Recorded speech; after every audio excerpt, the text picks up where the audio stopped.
प्रदेश छत्तीसगढ़ में आपका स्वागत है। मैं हूं आपके साथ प्रियंका तिवारी। शुरुआत करेंगे इस खास बुलेटिन की। छत्तीसगढ़ के सीएम भूपेश बघेल ने नोएडा में प्रेस वार्ता करते हुए किसानों की समस्या से अवगत कराया और कहा कि कांग्रेस की सरकार बनते ही किसानों को न्याय देंगे। सुनिए। पूरे दादरी विधानसभा हो चाहे नोएडा हो, यहाँ किसानों की समस्या सबसे बड़ी है। आज तक के इनके मुआवजे के प्रकरण आज तक के पूरे नहीं हुए। आज तक के इनको सही मुआवजा नहीं मिला। आज तक के इनको आबादी की जमीन जिसमें काबिज थे उसका मालिकाना हक इनको नहीं मिला। कांग्रेस पार्टी की सरकार बनती है तो इन किसानों को, भूमि मालिकों को फ्री होल्ड किया जाएगा, इनको मालिकाना हक दिया जाएगा। और पहले भी कांग्रेस पार्टी किसानों के हक में लड़ाई लड़ती रही, अब भी लड़ेगी। एक पार्टी है वो जाति के आधार पर वोट मांग रही है, दूसरा धर्म के आधार पे। कांग्रेस पार्टी है प्रियंका जी के नेतृत्व में किसानों के, दलितों के, मजदूरों के, महिलाओं के, नौजवानों के मुद्दे पे वोट मांग रही है। ये लड़ाई जनता की लड़ाई है। कांग्रेस इन्हीं मुद्दों को लेकर जनता के बीच में जा रही है और जबरदस्त उत्साह हमारे बड़े बुजुर्गों में, माताओं बहनों में, नौजवानों में ये देखने को मिल रहा है। लगातार 2 दिन से यहाँ घूम रहा हूँ। परिवर्तन की लहर है, लोग परिवर्तन चाहते हैं और कांग्रेस की ओर बड़ी उम्मीद से नजरें टिकाए हुए। मैं तो निर्वाचन आयोग से कहना चाहता हूँ कि वो डेमो करके दिखा दे कि मुझे किस प्रकार प्रचार करना। राजनीतिक दल जब डोर टू डोर कर रहे हैं, मेरे साथ प्रत्याशी है, जिला अध्यक्ष है, मेरे सुरक्षा कर्मी हैं, J+3 सुरक्षा है, गाड़ियां 8-10 गाड़ियां रहती है, 20 से अधिक सुरक्षा अधिकारी स्टेट पुलिस के रहते हैं, पत्रकार 15-20 तो हर जगह उपस्थित रहते हैं। तो ये यदि आप दूर से फोटोग्राफी करेंगे तो लगेगा ये भीड़ चली आ रही है, जबकि मेरे साथ तो 2 लोग रहते हैं। तो ये डेमो करके बता रहे हैं, उसी प्रकार काम होगा। लेकिन प्रजातंत्र है, लेकिन इसमें निर्वाचन आयोग को निष्पक्ष दिखना चाहिए। यदि अमरोहा में भारतीय जनता पार्टी के प्रत्याशी सैकड़ों लोग जुलूस लेके चलते हैं, वहाँ FIR नहीं होता। यहाँ एक मंत्री हैं जो 5 दिन से डोर टू डोर कर रहे हैं, उस पर FIR नहीं होता। क्योंकि कांग्रेस के मुख्यमंत्री यहाँ डोर टू डोर कर रहे हैं तो इनको तकलीफ होने लगी और केवल मेरे खिलाफ FIR होगा।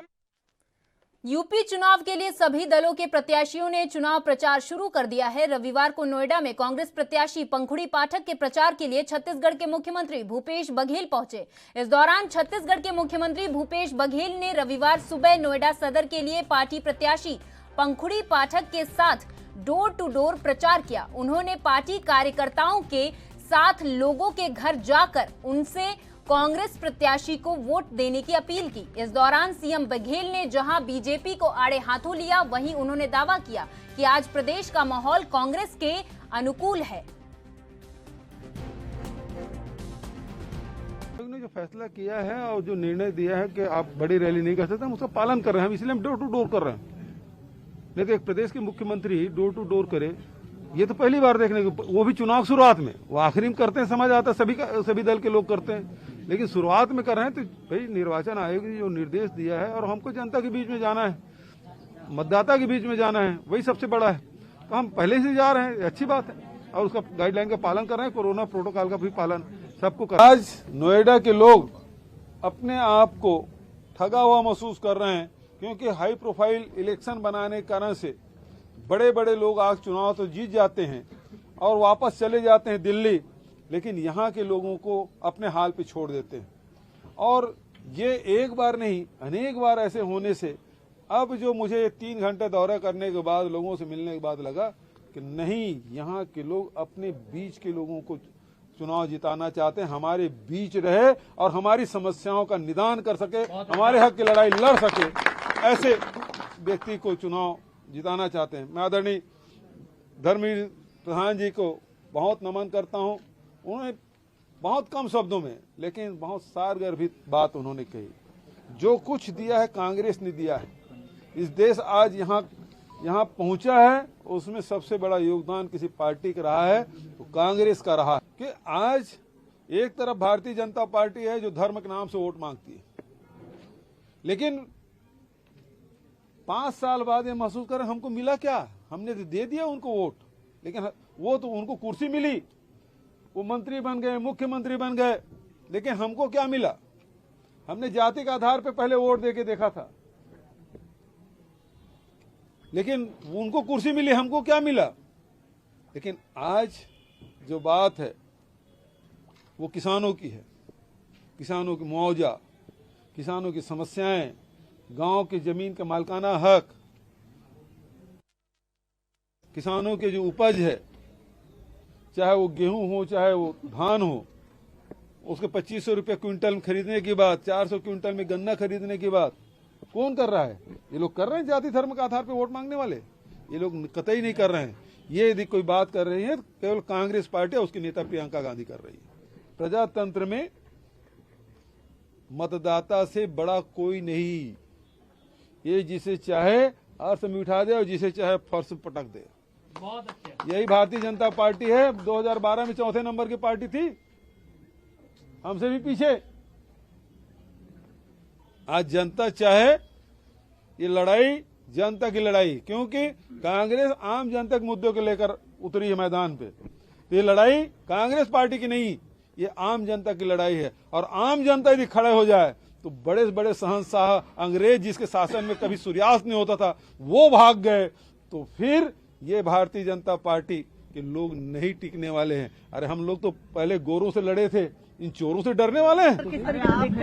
देखिए छोटे छोटे गठबंधन हुए और जो गठबंधन करके पिछले समय आए थे वो कैसे भरभरा के गिरा है वो आप देख सकते हैं। सर, अखिलेश जी कह रहे हैं कि इस बार सारी पार्टी जो है वो उनके खिलाफ चुनाव लड़ रही है।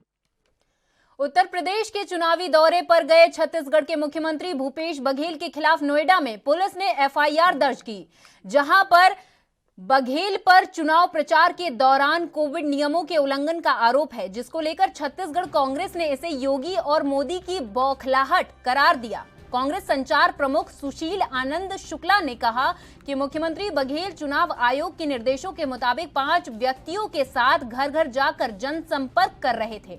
उन्होंने इस दौरान कोविड के प्रोटोकॉल का पालन पूरा किया। इसके बावजूद उनके खिलाफ रिपोर्ट दर्ज कराया जाना इस बात को बताता है कि बघेल की यूपी में चुनाव प्रचार से भाजपा घबराई हुई है।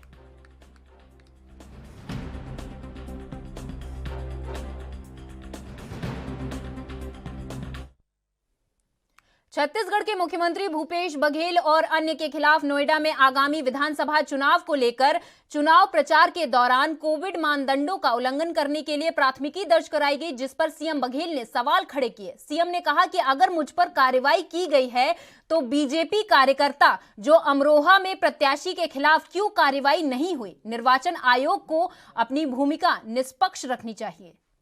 कमेटी के अध्यक्ष थे, मेरे साथ वैसे ही 15-20 सुरक्षा कर्मी रहते हैं और उसके साथ यूपी पुलिस भी रहती है, फिर 30-40 की संख्या में पत्रकार लोग थे, तो फिर एफआईआर मुझ पर ही क्यों? दूसरी बात यह है कि लोग आ रहे हैं, मिल रहे हैं, तो कैसे करूं? आखिर चुनाव प्रचार किस प्रकार से होगा? और यदि ऐसा है तो निर्वाचन आयोग को बताना चाहिए, फिजिकली जाके बताना चाहिए कि इस प्रकार से होगा प्रचार, वो करके बता दे। और यदि मुझ पर कार्रवाई की गई तो फिर अमरोहा में क्यों नहीं किया गया भारतीय जनता पार्टी प्रत्याशी के खिलाफ? मंत्री के खिलाफ क्यों कार्रवाई नहीं हुई? भारतीय जनता पार्टी के मंत्री जो हैं वो डोर टू डोर 5 दिन से कर रहे हैं, उसके खिलाफ कार्रवाई नहीं हो रही। तो निर्वाचन आयोग को अपनी भूमिका निष्पक्ष रखनी चाहिए। अभी शुरुआत में जब निष्पक्षता नहीं दिखाई दे रही है तो आखिर क्या उम्मीद करें? मुझ पर कार्रवाई हुई, अच्छा किया आपने, लेकिन और लोग जो कर रहे हैं भारतीय जनता पार्टी के लोग, उस पर कार्रवाई क्यों नहीं हो रही? और 5 दिन से कर रहे हैं। मैं तो कल गया, अभी फिर आप उत्तर प्रदेश जा रहे हैं? फिर जाऊंगा। आखिर चुनाव है, हम राजनीतिक दल के लोग हैं, तो हम लोग प्रचार नहीं। देखिए, भारतीय जनता पार्टी अपने नेता का कद लगातार कम कर रहे हैं, या दूसरे शब्दों में कहूँ, योगी आदित्यनाथ से पीछा छुड़ाना चाह रहे हैं। जिसका उदाहरण ये है कि मोदी जी योगी के कंधे पे हाथ रखे, उसी दिन समझ आ गया था योगी का कद कम हो रहा है। दूसरी बात, अयोध्या से लड़ने वाले थे, उसको गोरखपुर से लड़ाया जा रहा है। तीसरी बात, उसी के मंत्रिमंडल के जो सदस्य हैं वो कह रहे हैं कि हमारे मुख्यमंत्री का चेहरा कोई भी हो सकता है, चुनाव होने के बाद मुख्यमंत्री बदला जा सकता है। इसका मतलब ये है कि योगी आदित्यनाथ के नेतृत्व में चुनाव नहीं लड़ा जा रहा है। तो भारतीय जनता पार्टी खुद कहाँ है, उसके मंत्री भाग रहे हैं, उसके विधायक भाग। कोरोना संक्रमित मरीजों के इलाज को लेकर राज्य सरकार ने प्रोटोकॉल में बड़ा बदलाव किया है। नए प्रोटोकॉल में अब मरीजों को सिर्फ लक्षण के आधार पर ही दवाएं दी जाएंगी। जानकारी के मुताबिक कोरोना संक्रमण के लिए पहले दी जा रही दवाएं उपयोग में नहीं ली जाएंगी। छत्तीसगढ़ राज्य कोरोना नियंत्रण अभियान के नोडल अधिकारी डॉक्टर सुभाष मिश्रा ने बताया कि कोरोना संक्रमण को लेकर दी जा रही पहले की दवाओं में देखा गया है कि संक्रमण के इलाज में फायदेमंद साबित नहीं हुआ है। इसे देखते हुए केंद्रीय स्वास्थ्य मंत्रालय के निर्देश के बाद संक्रमितों के इलाज के लिए नई गाइडलाइन जारी की गई। इसलिए संक्रमण के दौरान मरीजों में जिस तरह के लक्षण नजर आएंगे उसी के हिसाब से उन्हें दवाएं दी जाएंगी।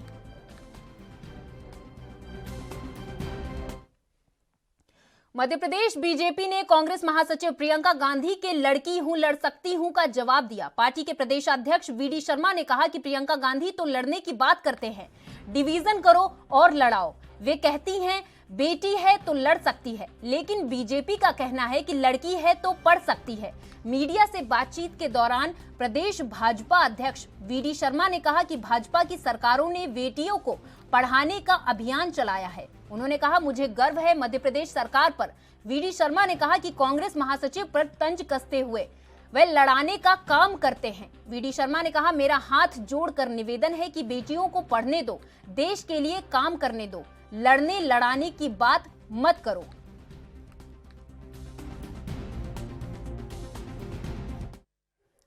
मध्य प्रदेश के मुख्यमंत्री शिवराज सिंह चौहान ने त्रिस्तरीय पंचायतों को प्रशासकीय अधिकार देने के लिए एक बड़ा ऐलान कर दिया, जहां पर उन्होंने अब सरपंच और सचिव भी राशि निकाल सकेंगे, ऐसा ऐलान किया है सीएम ने। सीएम ने सरपंचों, जनपद और जिला पंचायत प्रतिनिधियों को ये जिम्मेदारी दी। कोरोना की तीसरी लहर की रोकथाम और काबू करने के लिए ये जिम्मेदारी दी गई। इससे पहले राज्य सरकार ने 4 जनवरी को आदेश जारी कर सरपंच और सचिव के संयुक्त हस्ताक्षर से बैंक खातों का संचालन करने का अधिकार दिया था।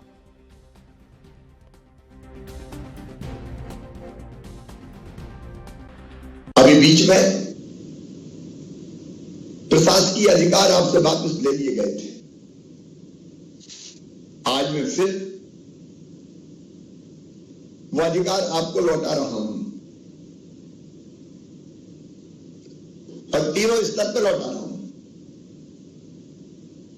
सरपंच पंचायत के स्तर पर सरपंच प्लस पंच मतलब प्रशासकीय समिति, जनपद के स्तर पर जनपद पंचायत के अध्यक्ष मतलब प्रशासकीय समिति के अध्यक्ष प्लस जनपद पंचायत के सदस्य, और जिला पंचायत के स्तर पर जिला पंचायत के अध्यक्ष जो प्रशासकीय समिति के अध्यक्ष होंगे और उनके जिला पंचायत के सदस्य। आपको पूरी कर्तव्य निष्ठा से, पूरी प्रमाणिकता से, पूरी ईमानदारी से जनता के कामों को देखना है। मैंने प्रारंभ में कहा कि चुनी हुई व्यवस्था प्रशासकीय व्यवस्था के साथ बहुत जरूरी है, क्योंकि हमारी जवाबदेही जनता के प्रति होती है और इसलिए काम फिर से संभालेंगे। जब तक हमको अवसर मिलता है हम सेवा का और समर्पण का नया इतिहास रचेंगे। कोविड की जवाबदारी मैंने आपको दे ही दी। एमपी के गृह मंत्री डॉक्टर नरोत्तम मिश्रा ने सोमवार को पत्रकारों से चर्चा की। इसमें उन्होंने कोरोना सहित प्रदेश और उत्तर प्रदेश की राजनीति को लेकर बातचीत की। इस दौरान उन्होंने कांग्रेस पर निशाना भी साधा। नरोत्तम मिश्रा ने कमलनाथ सरकार पर निशाना साधा। सुनिए। मैंने कहा ना कि ट्वीट की राजनीति करते हैं। आज तक आपने देखा इतनी भीषण ओला बीटी में नेता प्रतिपक्ष नहीं गया हो। ये पहला नेता प्रतिपक्ष ऐसे हैं जो सिर्फ ट्वीट से करते हैं, कभी जनता के बीच नहीं जाते। ओले में, पाले में, बाढ़ में, सूखा में कभी नहीं जाते। ये दुर्भाग्य है प्रदेश का, ये विपक्ष की स्थिति है कि मध्य प्रदेश में प्रतिबंध के बावजूद चाइनीज मांझा की खरीद फरोख्त करने वाले व्यापारियों को गृह मंत्री नरोत्तम मिश्रा ने कड़ी चेतावनी दी। उन्होंने कहा कि सरकार पहले ही चाइनीज मांझा पर प्रतिबंध लगा चुकी है। उन्होंने कहा कि मैं सख्त चेतावनी देता हूं कि अगर फिर भी बात नहीं मानी तो चाइनीज मांझा बेचने वालों पर उज्जैन जैसी कार्रवाई होगी।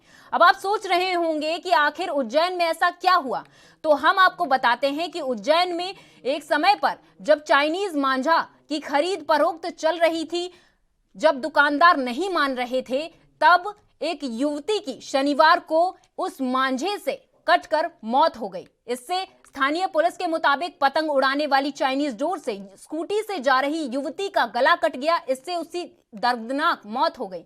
घटना उज्जैन के 0 पॉइंट ओवर ब्रिज पर हुई। सरकार पहले से ही चाइनीज मांझे को बेचने को प्रतिबंध लगा चुकी है और मैं आप लोगों के माध्यम से संपूर्ण प्रदेश में सख्त चेतावनी दे रहा हूं कि चाइनीज मांझा बेचता हुआ मध्य प्रदेश में कोई भी कहीं पाया जाएगा। मध्य प्रदेश के गृह मंत्री नरोत्तम मिश्रा ने प्रदेश में कोरोना की स्थिति पर बात करते हुए कहा कि प्रदेश में पिछले 24 घंटे में कोरोना के 6,970 नए केस सामने आए, जिसमें 83 पुलिसकर्मी शामिल हैं। प्रदेश में कुल एक्टिव केस 34,973 हैं। वर्तमान में कोरोना की संक्रमण दर 9.10 है। कोरोना के क्षेत्र में पिछले 24 घंटे में 6,970 नए प्रकरण मध्य प्रदेश के अंदर कोरोना के आए, जबकि 2,106 लोग ठीक होकर के अपने अपने घरों की ओर गए। संक्रमण दर हमारी 9.1 है, जबकि रिकवरी की दर 94.38 समस्त प्रदेश की है। वर्तमान में मध्य प्रदेश के अंदर 34,973 एक्टिव केस हैं।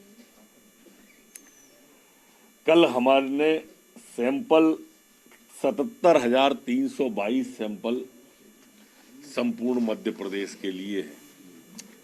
पुलिस कोरोना के खिलाफ जारी टीकाकरण अभियान को कल 1 साल पूरा हो गया, जिस पर एमपी सीएम शिवराज सिंह चौहान ने प्रतिक्रिया दी। उन्होंने कहा कि वैक्सीनेशन का काम जारी है। एमपी में अब तक 10 करोड़ 72 लाख वैक्सीन की डोज लगाई गई। वहीं वैक्सीनेशन अभियान के 1 साल पूरा होने पर मुख्यमंत्री शिवराज सिंह चौहान ने भोपाल में स्थित जयप्रकाश अस्पताल टीकाकरण केंद्र का निरीक्षण किया।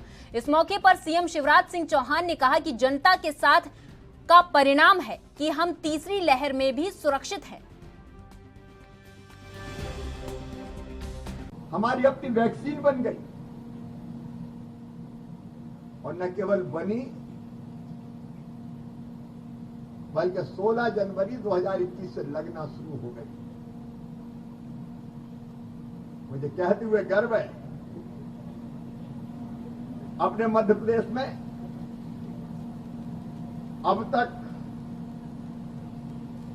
कुल मिला के 10 करोड़ 72 लाख डोज, अब तक मतलब 15 जनवरी 2022 को दोपहर के 3:30 बजे तक 10 करोड़ 72 लाख डोज मुझे बताते हुए भी खुशी है। प्रधानमंत्री जी को धन्यवाद।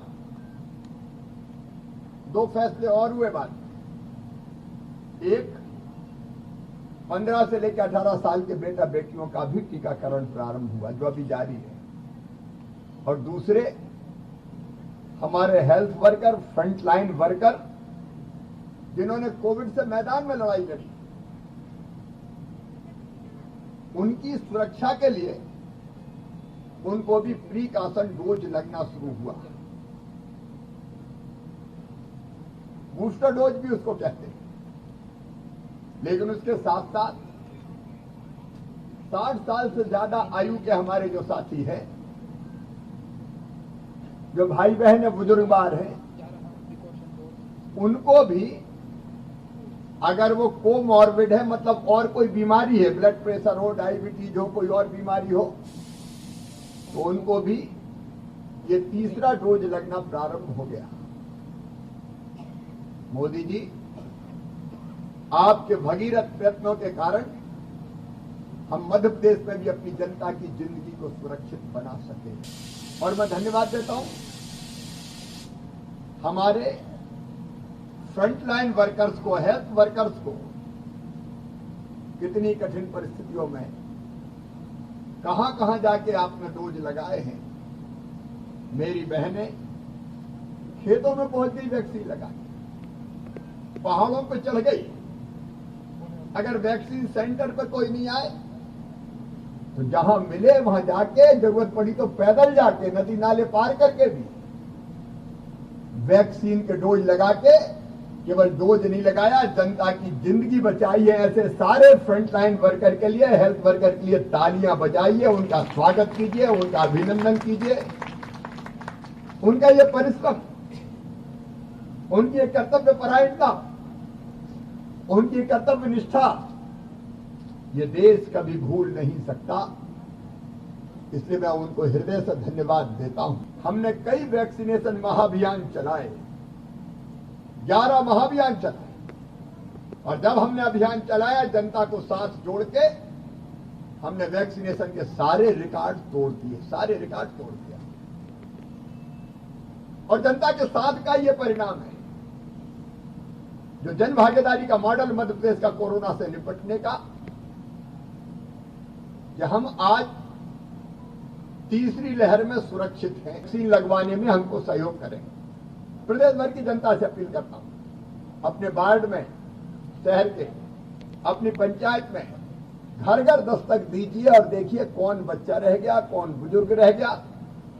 एक एक को ढूंढ ढूंढ के आप ये वैक्सीन लगवाइए, क्योंकि वैक्सीन ही सुरक्षा है। और दूसरा मेरा निवेदन है, विनम्र निवेदन है, ये कोविड की तीसरी लहर बड़ी तेजी से आ रही है। उतनी घातक नहीं हो रही, लेकिन सावधान नहीं रहे, ये संख्या बहुत बढ़ेगी। और इसलिए कृपया करके हर प्रदेशवासी, मीडिया के माध्यम से मैं संदेश देना चाहता हूं, कृपया करके मास्क जरूर लगाए, अनावश्यक भीड़ में ना जाए, दूरी बना के रखे, बार बार हाथ धोते रहें। कोरोना ने मध्य प्रदेश में कहर मचा रखा है, तो वहीं सीएम शिवराज सिंह चौहान ने मोर्चा संभाल रखा। सीएम शिवराज सिंह चौहान ने कहा कि अभी 1 महीने तक कोरोना के मामले बढ़ने की आशंका है। मेरा निवेदन है कि गांवों में भी कोरोना से बचाव के दिशा निर्देश का पालन अवश्य करें।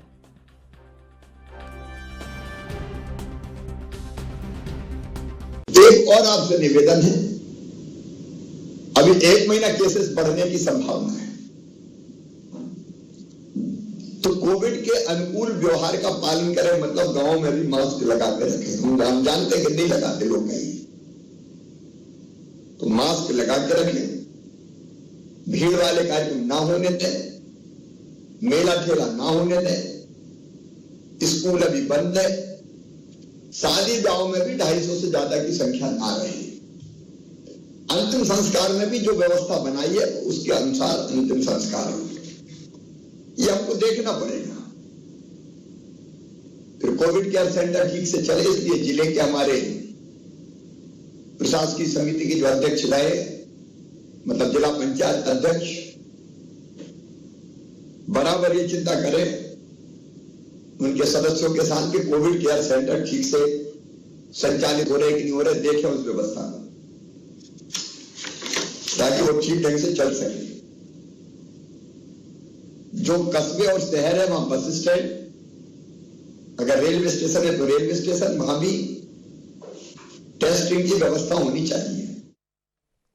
एमपी के मंदसौर के जिला न्यायालय परिसर क्षेत्र में आने वाले लोगों की कोरोना जांच की जा रही। दरअसल कोरोना जांच पूरे न्यायालय परिसर में की जा रही है, जहां पर कोरोना की बिगड़ती स्थिति को देखते हुए लोगों से अपील की जा रही है कि कोरोना की जांच कराई जाए। स्थिति के चलते हाईकोर्ट के निर्देश भी हैं कि प्रत्येक न्यायालय परिसर में कोरोना की जांच की जाए, जिससे बढ़ते कोरोना संक्रमण को रोका जा सके।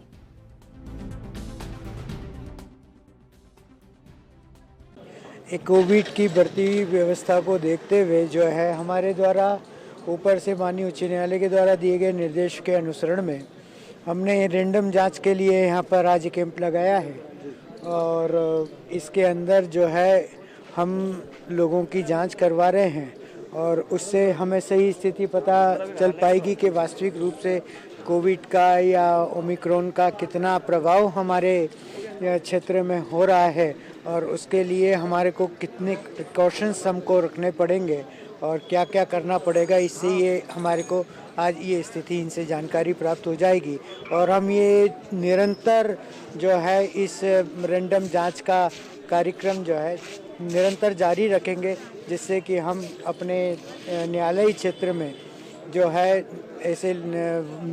ऐसी चीज़ों को माने ऐसे बीमार लोगों को हम देख सकें, पकड़ सकें, हम उनके सुचारू रूप से उनको इलाज करने के लिए निर्देशित दे सकें और यहाँ पर कोई संक्रमित व्यक्ति ना आ पाए या वो और नहीं किसी को संक्रमित ना करे, इसके कारण ये हमने ये व्यवस्था। माननीय प्रभारी जिला न्यायाधीश महोदय के निर्देशानुसार कोविड की जांच के लिए एक स्पेशल कैंप लगाया गया है, जिसके तहत अभी तक 100 से अधिक जांच हो चुकी है। करीब समथिंग 200-250 लोगों की रोज़ जांच की जाएगी और इस न्यायालय परिसर को कोविड परिसर में कहीं फैले नहीं, कोरोना उससे बचाने के लिए बहुत अच्छा प्रयास है। मैं अभिभाषक संघ का अध्यक्ष इसके लिए माननीय जिला न्यायाधीश महोदय को साधुवाद देता हूँ और आशा करता हूँ कि अधिक से अधिक व्यक्ति इसकी जाँच कराए। और मेरे साथ इस खास पेशकश में बस इतना ही। आगे और खबरें देखने के लिए बने रहिए एनबी न्यूज के साथ। नमस्कार।